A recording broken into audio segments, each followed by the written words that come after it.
Damn, I'm sorry. I farted. Obviously, you heard it. It stinks pretty bad. If you was eating something, I apologize. I should have said something in advance. But I'm sorry. I had to let it out. I'm not about to kill myself. Nope. Sup? Dumb. In the spring of 1995, something strange was spotted on the floor of a Tokyo subway car. At first, no one really paid much attention to it other than to just be annoyed someone had littered. But eventually, this object would change. And as it did, people around it began to change too. And before long, it was absolute pandemonium inside of the subway. But before we get into today's story, if you're a fan of the strange, dark, and mysterious delivered at a subway?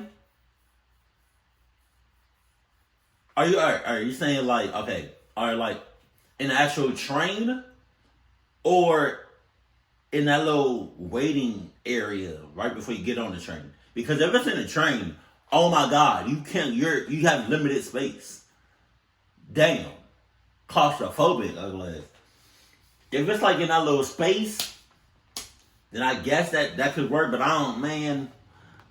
Story format, and you've come to the right podcast because that's all we do, and we upload twice a week, once on Monday and once on Thursday. So, if that's of interest to you, please take a picture of the 5-star review button's lawn ornaments, and then post that picture along with their street address on Craigslist with the caption, free. Also, please subscribe to the MrBallen podcast wherever you get your podcasts so you don't miss any of our weekly uploads. All right, let's get into today's story. Let's go. Dice roll. Dice machine. It was Monday, March 20th, 1995, and Japan's capital city of Tokyo was waking up to a truly beautiful early spring day. Oh yeah. By the end of the month, the city's famous cherry blossom trees would be in bloom, attracting thousands of visitors and residents to the cherry blossom festivals that would pop up in half a dozen places throughout what is the largest urban center in the world. But on that particular morning, many of those who worked in Tokyo, like 26-year-old airline employee Kiyoka Izumi, were not happy when they heard their alarms going off. The day before had been Sunday, so a day off, and the next day, Tuesday, was also a day off because it was the national holiday celebrating the spring equinox. But that day, Monday, was just a regular workday. And so when Kiyoka rolled out of her bed at 6:15 a.m., she felt super annoyed that her employer hadn't just given them the day off to make it a long weekend. To make matters worse, as soon as Kiyoka actually got out of bed, she immediately felt sick. Nothing major, but she just felt groggy and a little out of it, and she briefly thought about calling out of work, and considering how uninspired she already felt about working that day, the option sounded like a pretty good one, but ultimately she decided to suck it up and head in with the rest of her coworkers. After all, Kiyoka did like her job. She found working for the airline industry was far more exciting than her previous job was, which had been working for one of Japan's major train companies, Japan Railway. And she figured getting up and moving around might actually make her feel better. So instead of going back to sleep, Kiyoka headed for the shower, then she got dressed and downed her usual quick cup of coffee, then she headed out the door and began speedwalking to the closest subway station. Once she got there, she would catch the first of 3 trains that would take her from her home in northwest Tokyo to her office in the southeastern part of Japan's capital. As Kiyoka walked, the last of the light purple plum blossoms that always bloomed at the end of February reminded her again of tomorrow's spring holiday. Her spirits lifting, she glanced at the time, and despite getting a slower than usual start that morning, she'd left the house at about 7:50 a.m., she still was on track to get to her office right before the day began at 8:30. A few minutes later, Kiyoka got to the entrance of the local train station. She was lucky because the timing of her daily commute meant that she always missed the absolute height of Tokyo's morning rush hour, where the subways would get so crowded with people, subway attendants in uniforms and caps literally pushed people and their bags into the train cars just so the doors could close. But even at its most crowded, and the Tokyo subway carried more than twice as many riders as the New York City subway, Tokyo actually has one of the safest, most efficient subway systems in the world. Walk into a Tokyo subway at any hour of the day, and you will not see people sleeping on benches or warming up on top of heating grates. You won't see trash, you won't see graffiti. It will be pristine.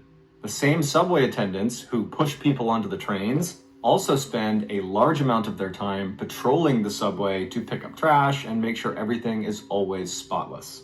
Kiyoka turned off the sidewalk and headed down the stairs into the less than crowded subway station below. She swiped her train pass and then stepped through the turnstile out onto the train platform. A few minutes later, the first train she would take arrived, and she stepped on board and she grabbed a seat near the doors.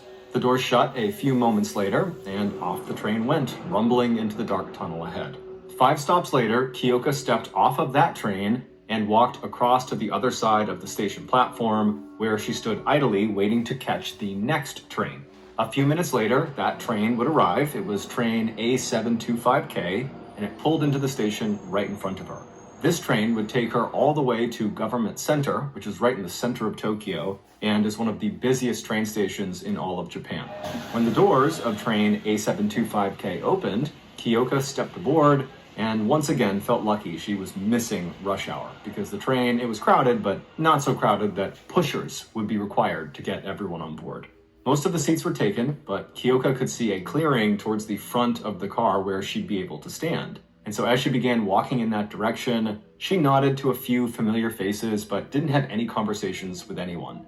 Tokyo subway etiquette included never littering, not making any commotion, and not talking too loudly, or really at all. And this morning, that suited Kiyoka just fine. She really did not feel like talking anyway. When she reached the clearing in the front of the car, she grabbed onto a handrail above her head, and she watched as the doors closed, and then she felt the train begin to lurch forward.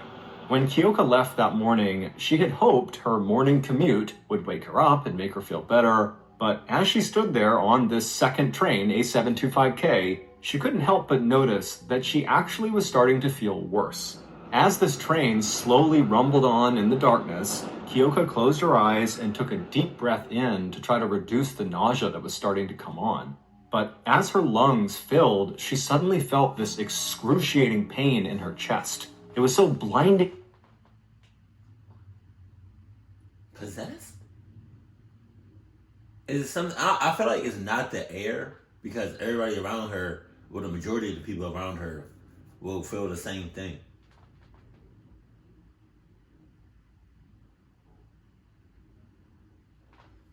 I would have called off. Painful and so sudden that she instinctively let go of the handrail and grabbed at her chest with both of her hands, almost causing her to fall over, given the fact that the train was moving. She breathed out forcibly and then gagged as if the air she had just inhaled was the source of the pain, but even with her lungs now empty, her chest still ached. But just as quickly as the pain had started, it stopped. And when it did, she fumbled again for the handrail above her head, and once she had a firm grasp on it and she was steady on her feet, she told herself that, that pain had probably just been connected to stress, as her grandfather had passed away recently, and she was very upset about that, and so she was thinking, okay, that could be why. Or maybe it was connected to her just not feeling very good that morning to begin with. Maybe this is just her being sick. But after she was able to kind of talk herself down and convince herself that this was not a big deal, something else registered to her, which was she had just grabbed at her chest and started gagging, and very obviously it just kind of made this scene. People are going to be staring at her and wondering now if she's okay. And so Kiyoka starts to feel super embarrassed as she's still kind of looking down, and she's imagining that when she looks up, there's going to be all these commuters staring at her. Ain't nobody worried about your ass. I don't mean to sound like that, but that's just reality. The majority of people don't care about anybody else. We got a very select handful of people that actually care about other people. Waiting to see, is she okay or not? And so Kiyoka, eventually, she does look up, and she's anticipating kind of like waving to people and kind of signaling that she was okay now. But when she looked up, she was kind of surprised at what she saw. Because when she looked around into the train car, no one was looking at her. And the reason was, everyone in the train, everyone was coughing. No one was paying attention to her. All they were doing was trying to cover their mouths as they all coughed. So everyone's got their jackets over their faces, and it's the air. It has to be. Or germs. I don't know. elbows up over their mouths, and Kiyoka's just kind of looking around, wondering what the heck is going on. And then she felt her own throat start to tighten, and she started to cough. And as Kiyoka tried to shield her own mouth, she noticed the people around her had gone from a somewhat mild cough to a violent one.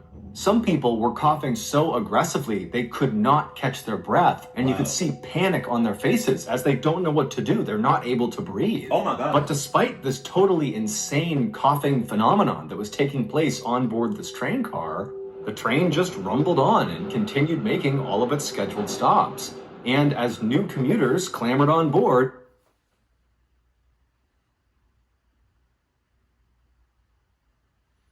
what are the chances that it's the co-work? Is it employees that work for the subway?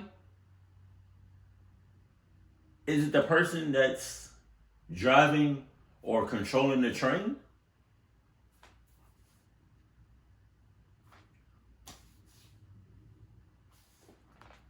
they too began to cough.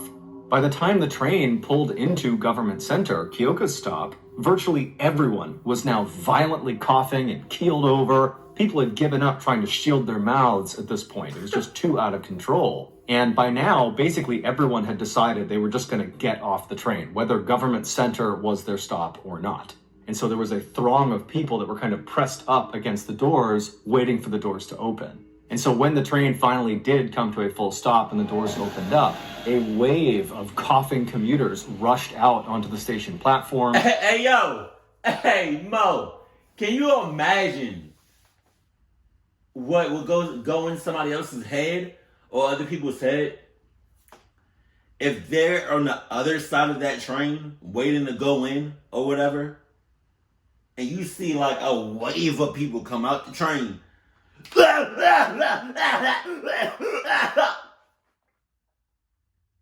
And everybody doing that. Get the fuck out of here, Mo. What you? Oh, Jesus.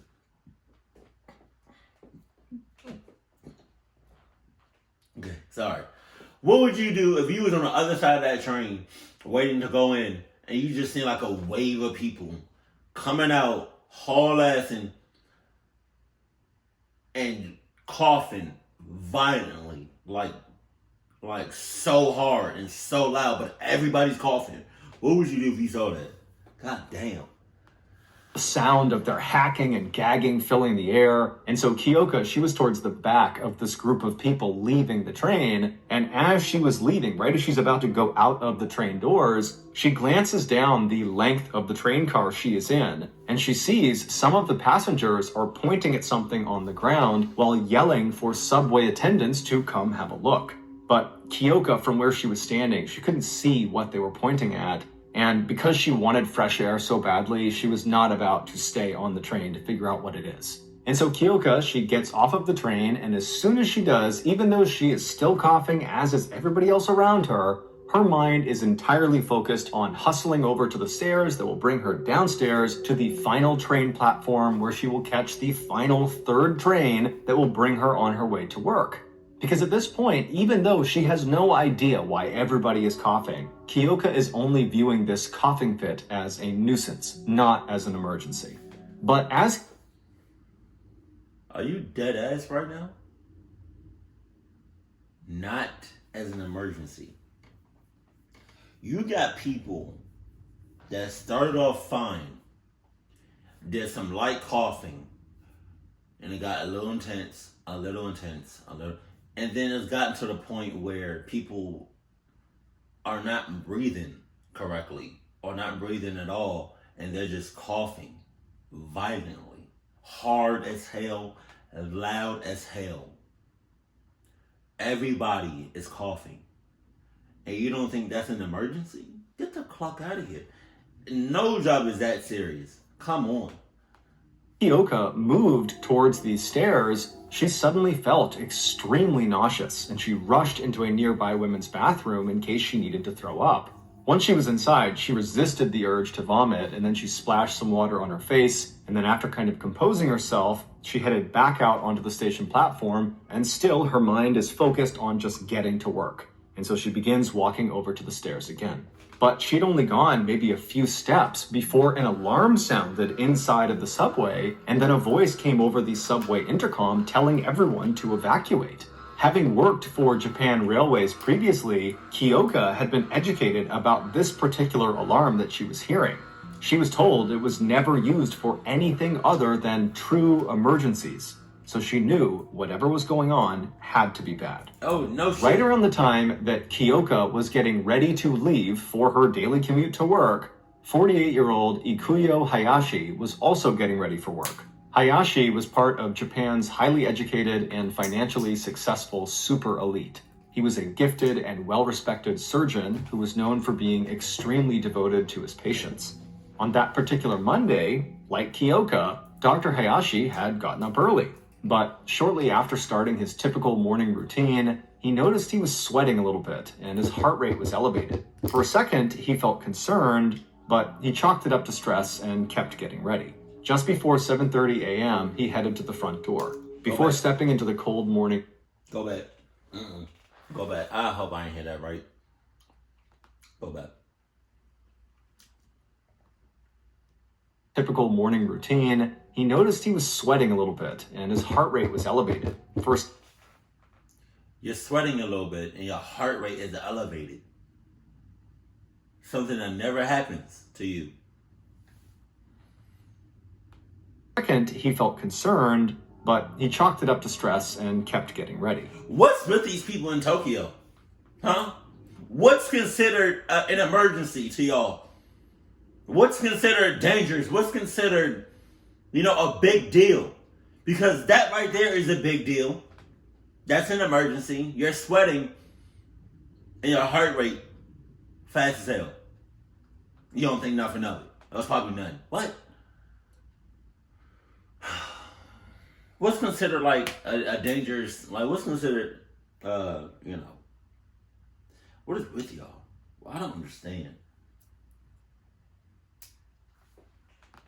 Just before 7:30 a.m., he headed to the front door. Before stepping into the cold morning air, he patted his coat pockets to make sure he had everything. Then, despite the clear forecast for the rest of the day, he grabbed an umbrella leaning up against the front door, and then he stepped outside and made his way to the curb where a car was waiting for him.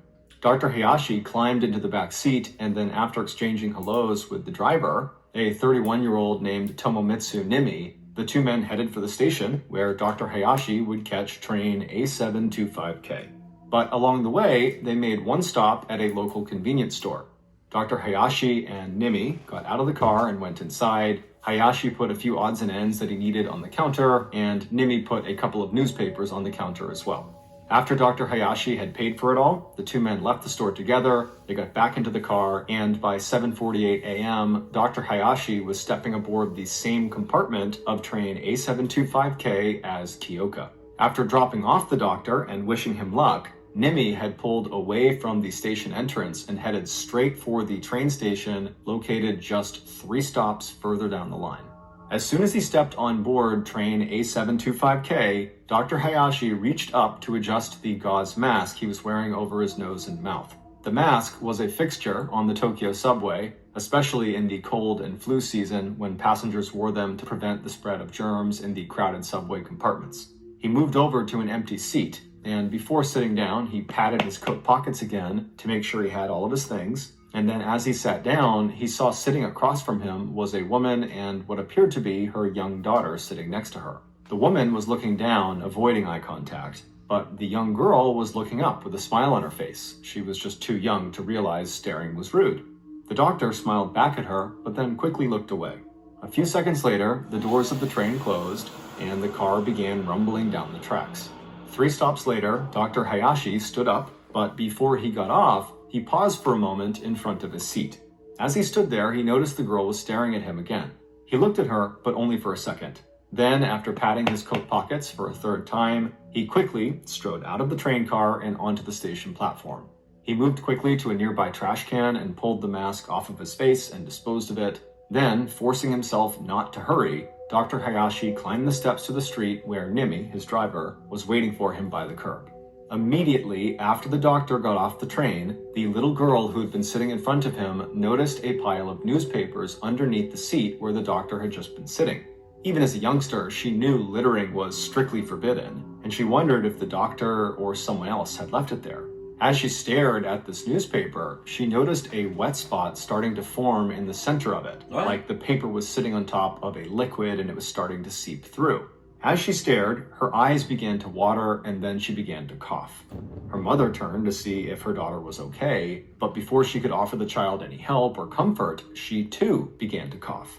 And then, just a few feet away from them at the front of the car, Kiyoka felt that sharp shooting pain in her chest and nearly fell over, and then she too started to cough. But despite all of the coughing, the train kept rumbling on, headed for Japan's government center, where 3 major subway lines all converged. And as commuters shuffled on and off of train A725K, they pushed the now soaking wet newspaper aside with the toes of their shoes. They also stepped in what looked like an oily residue around the wet newspapers, tracking it up and down the compartment and out onto the train platforms. When the train finally reached the government center and Kiyoka got off along with most of the others, some of the passengers stayed on board to point out the wet newspapers to subway attendants on the platform, hoping they could come clean them up.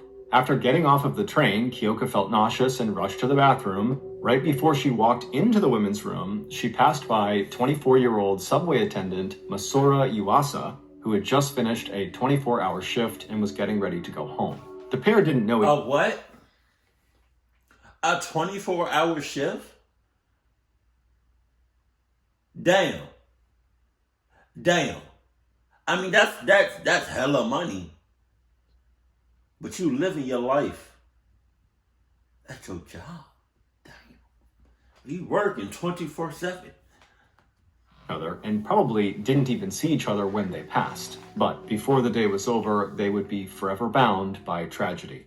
Masura really liked his job with the Tokyo Metro, and despite looking like he was still in high school, he actually had worked as a subway attendant for 7 years. As he passed by Kiyoka, he heard people coughing on the platform, but it wasn't something that really registered to him. He was only thinking about going home and going to bed because he was exhausted from his overnight shift. As he moved along the platform, he saw his chief suddenly coming out of an office with a mop in his hand. And so, intrigued, Masura asked him, what's up with the mop? And his chief would tell him that there had been some sort of liquid spill on one of the trains, and whatever it was had apparently been tracked all over the train, and now it was out all over the station platform, and so he needed to go and clean it up. Masura didn't actually need to help him. His shift was over, but he told his chief that he'd go along and he'd help out. So Masura and his chief walked together down the platform, and as they walked, they both started to notice that just about every commuter they passed was coughing. But neither Masura nor his chief addressed it, they just kept on walking. Eventually, they saw 3 of...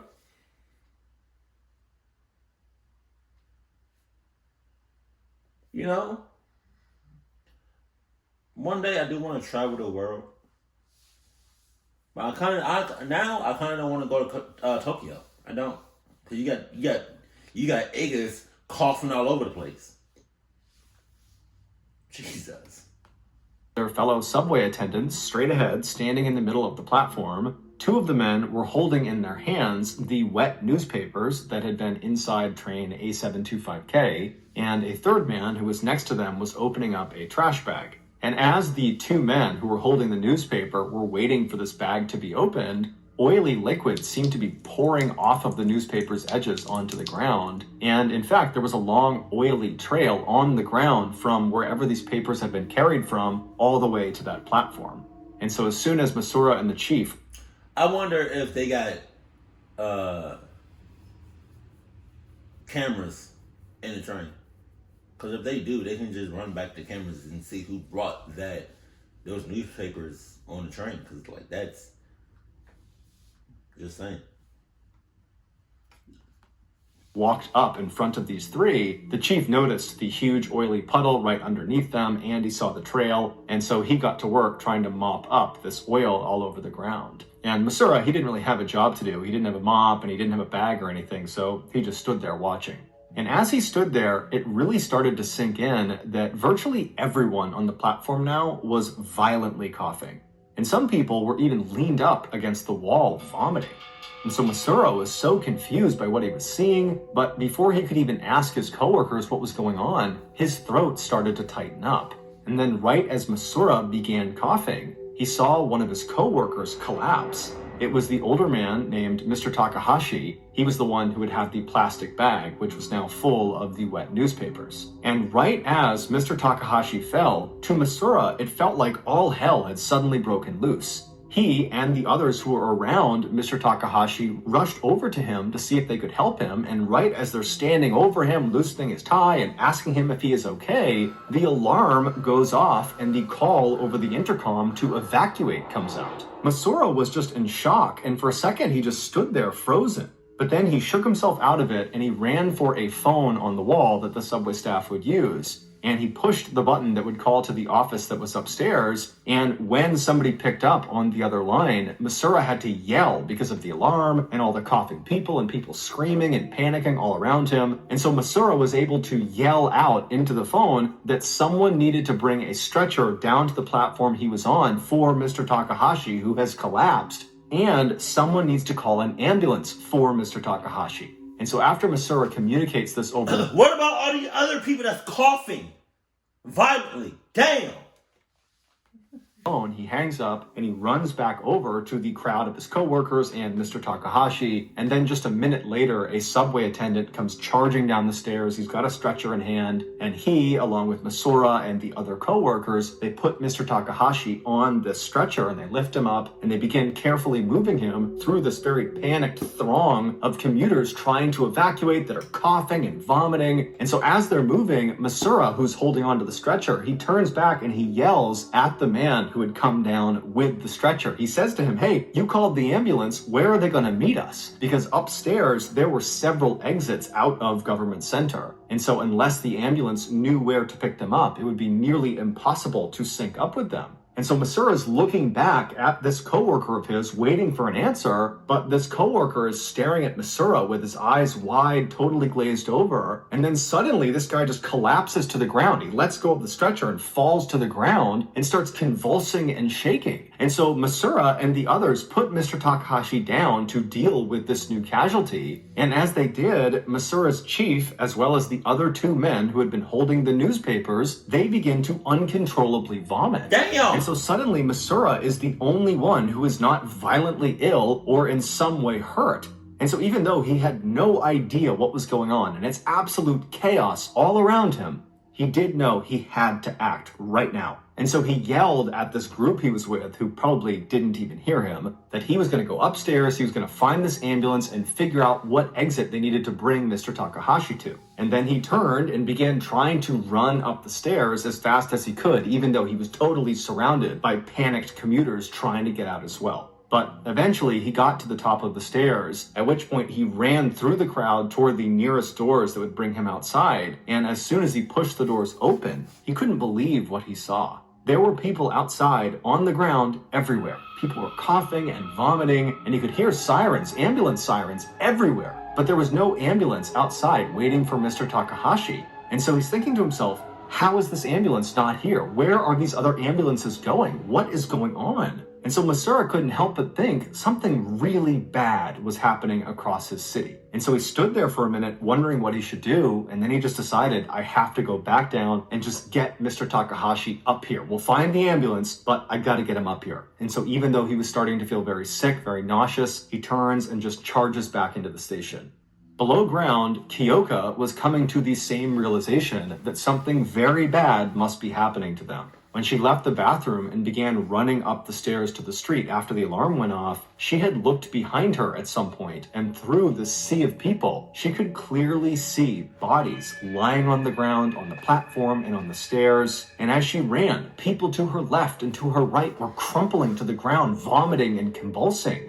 Finally, she managed to get upstairs and she ran toward the same exit doors that Masura had just gone through moments before her. And when she looked outside, her mind froze. The streets looked like a battlefield. People were violently convulsing on the sidewalk. There were people with spoons in their mouths, which she would later learn was to keep them from swallowing their tongues. She also saw men in business suits lying in flower beds, staring straight up into the sky without blinking. One elderly man was foaming at the mouth. And so as she stood there shocked, This really sounds like too good to be true.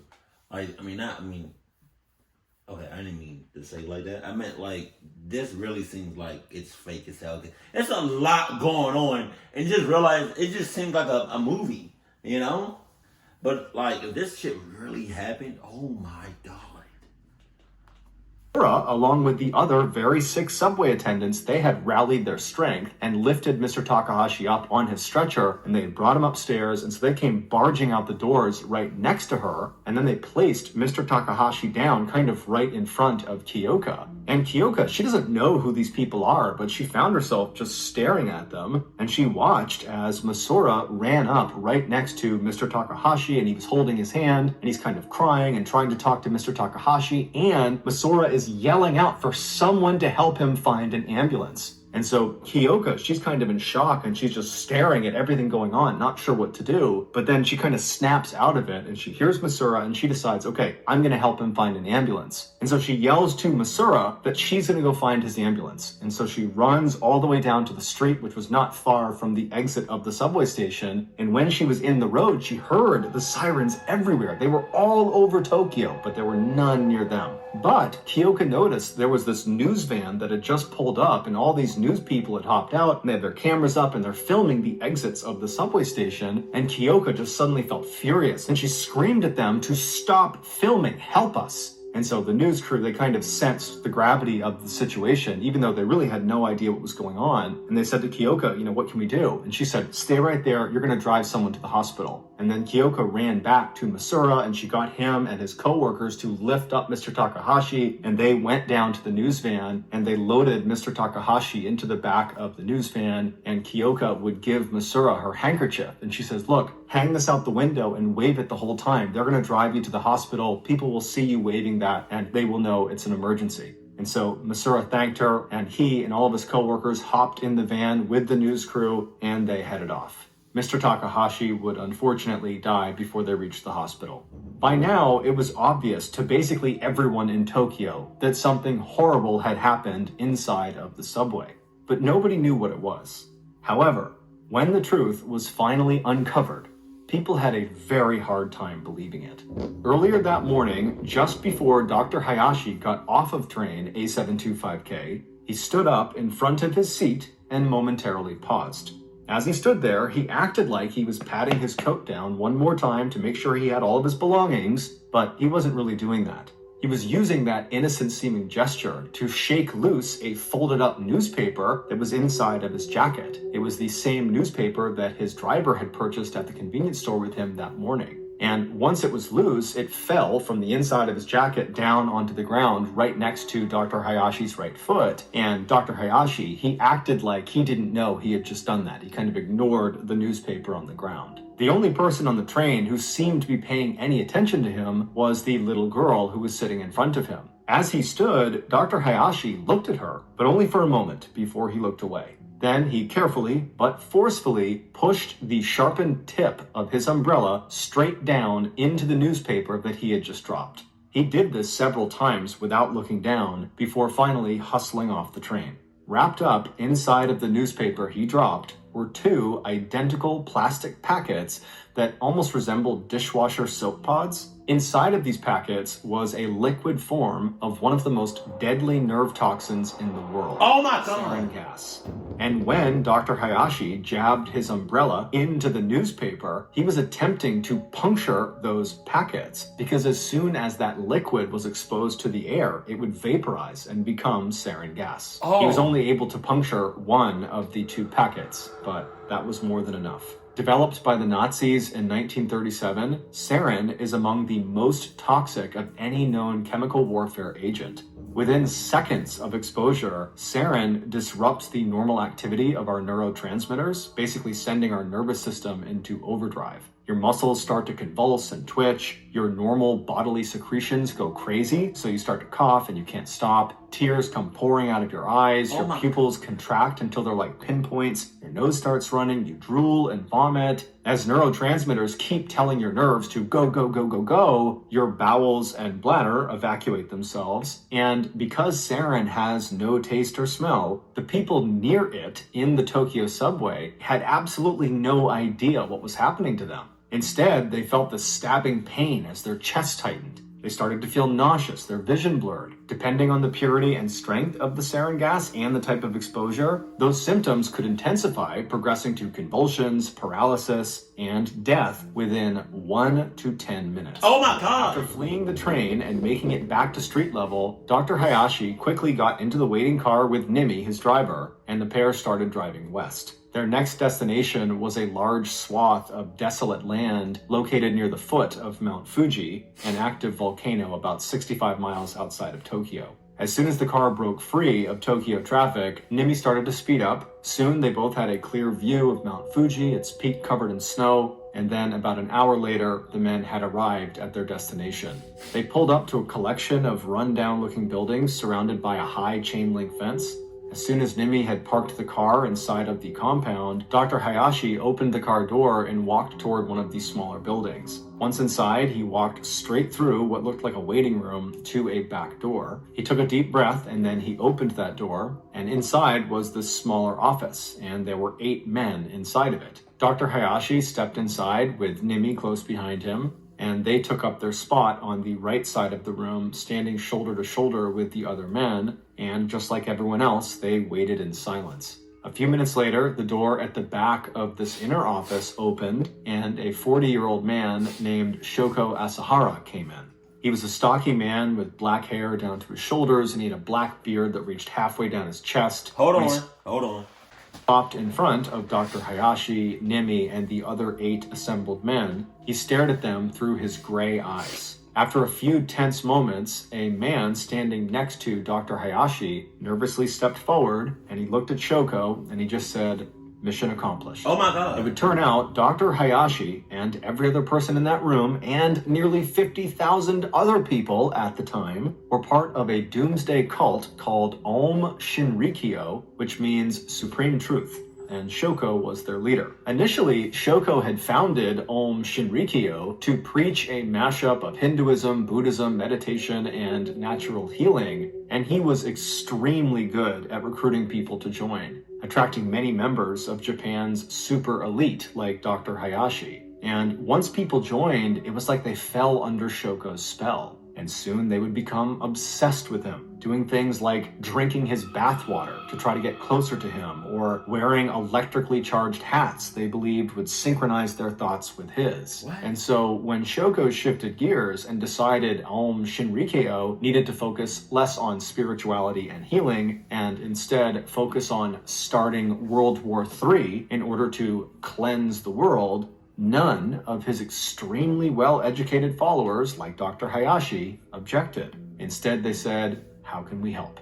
And so, on March 20th, 1995, Dr. Hayashi, along with 4 other cult members that were in that room with him, carried sarin gas packets into the Tokyo subway and dropped and punctured them in strategic locations to ensure the gas spread as far as possible. And then afterwards, they ran back to the streets where their drivers were waiting to take them away. And all of the drivers were in this room as well. Shoko hoped this attack would somehow prompt World War III and collapse the Japanese government, but it didn't do that. However, it did kill 13 people and injured 5,000 people. Oh my God! Amazingly, this was not the first sarin gas attack carried out by this cult. Jesus. A year earlier, Shoko had orchestrated another sarin attack on a quiet Japanese neighborhood that killed 8 people and injured more than 300. But at the time, no one knew the cult was responsible. On May 16, 1995, so nearly 1 month after the sarin attack in the Tokyo subway, authorities would figure out the previous attack was carried out by Shoko and his cult, and this one was carried out by them as well. And so they would track down and arrest Shoko Asahara. He was discovered in a secret compartment between the second and third floors of the Mount Fuji headquarters. He was dressed in purple robes and meditating at the time of his arrest. In the weeks, months, and years that followed, police would track down and charge 200 cult members in connection with the subway attack and in connection with other crimes and murders. Dr. Hayashi, whose sarin packets were directly responsible for 2 deaths, along with hundreds of injuries, cooperated with the police, giving up information about the cult. In exchange for this information, he was spared the death penalty and given life in prison. 123 cult members would be given the death penalty, including Dr. Hayashi's driver, Nimi, and the cult's leader, Shoko Asahara. Kiyoka and Masura would both survive the Tokyo subway sarin gas attack. Masura would spend 3 days in the hospital, but after he was discharged, he would go right back to work. And Kiyoka, she initially did not go to the hospital, sticking around to help people as much as she could. But later that day, she would get very, very sick, and she would stay that way for several weeks, but she would eventually make a full recovery. Hey! Thank you for listening to the MrBallen podcast. If you enjoyed this episode and you haven't done this already, please take a picture of the 5-star review button's lawn ornaments, and then post that picture along with their street address on Craigslist with the caption, free. Also, please subscribe to the MrBallen podcast on Spotify, Apple Podcasts, Amazon, Google, and everywhere else you get your podcasts. This podcast airs every Monday and Thursday morning, but in the meantime, you can always watch one of the hundreds of stories I have posted on my YouTube channel, which is just called MrBallen. If you want to get in touch with me, please follow me on any major social media platform and then send me a direct message. My username is just @MrBallen, and I really do read the majority of my DMs. Lastly, we have some really cool merchandise, so head on over to shopmrballen.com to have a look. So that's going to do it. I really appreciate your support. Until next time, see ya.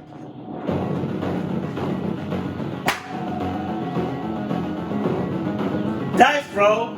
Dice roll! Sheesh! Yeah, I'm not going to Tokyo. At least for a while. I can't do it. That was real. That was crazy as hell. Oh my God.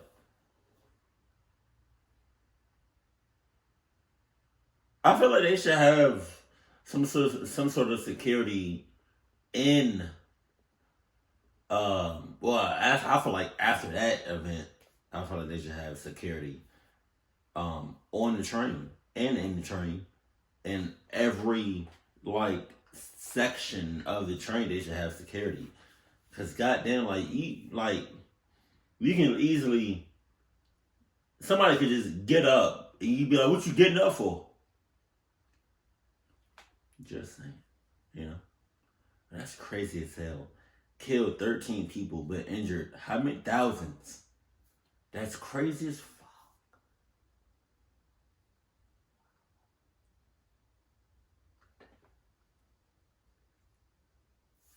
So there are some MrBallen videos. Okay, there's some MrBallen podcasts that I already reacted to, because like he said, it's like some of it, it's like remastered audio. So in a sense, I kind of reacted to some of these. So if there's any MrBallen, I feel like the exclusive episodes, I haven't reacted to it because I feel like, it's exclusive only for the podcast. So I probably would react to all of the exclusive ones. Well, if there's any MrBallen podcast videos, I have, or podcasts, I have not reacted to before, let me know in the comment section below. Keep it cool, keep it classy, and I love you, stay happy. My family.